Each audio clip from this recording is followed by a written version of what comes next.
Hey guys, Bud here. This video you're watching is the first video game review I've ever done, so go easy on judging, so yeah. Today I'm going to be reviewing a game for my new Wii U, Donkey Kong Country Tropical Freeze. This game has been a blast playing, and I hope you will choose to buy this game after this video. Now today I'm going to be covering 3 topics in this review. Number 1, a brief history on the franchise. Number 2, graphics and music. And finally, number 3, the gameplay. So let's start.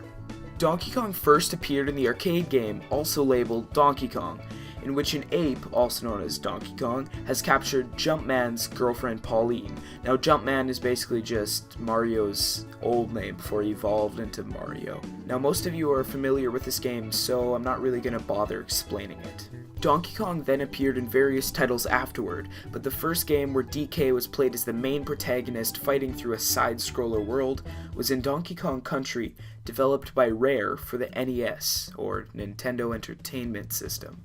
Because of the success of this franchise, this series of games has been reproduced under the Donkey Kong Country title. There are DK games on pretty much every Nintendo console, so whether you have an NES to a Wii U, you can have a great time playing as your favorite ape dude, or even some of his awesome sidekicks. Now this game surprised me when it comes to graphics and music, really. This game has so many hidden details the developers didn't have to add, and we probably wouldn't even notice the difference, but yet it's these little things that remind me that I'm playing a really good quality title. The animations are stunning, and what I loved is that they're also interactive, so I don't just feel like I'm watching a movie. Now for the music.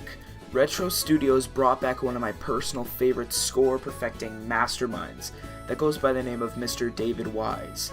If you really take a listen to these tracks he's laying down, you get goosebumps, and that is after you wake up from the coma that he just put you in. Now after all that good, the gameplay on this game doesn't even have to be all that good for me to want to buy this game.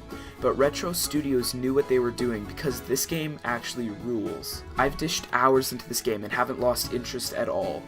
The way levels are designed to use everyone in the game keeps you coming back just to get the last letter you forgot to spell Kong, or to beat it as fast as you can in the special game mode you unlock after you beat a level. Now there are 4 players you can play as in this game. You can play as Donkey Kong, who is always played by the first player. You can then choose between Cranky, Diddy, or Dixie Kong to play alongside you as either player 2, or on DK's back if you're playing as a loner, which is usually how I play. Now I found Dixie is almost always the best choice because she can fly, but Diddy's hover ability and Cranky's cane bounce are awesome abilities that are also needed as well throughout the game. Now the levels aren't all just the same generic design. You are sometimes battling fish-throwing foes to full-on seal bosses.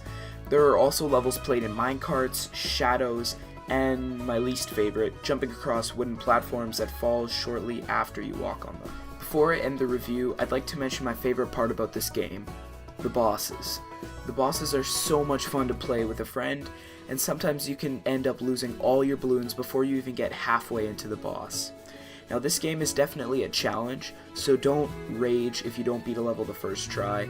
I think the challenge adds to the game, and after getting so many easy platformers, the Switch is awesome. Well, that concludes the review of Donkey Kong Country Tropical Freeze for the Nintendo Wii U. Now my name is Bud, and this is Photo Yellow Digital. I'll see you guys in the next video.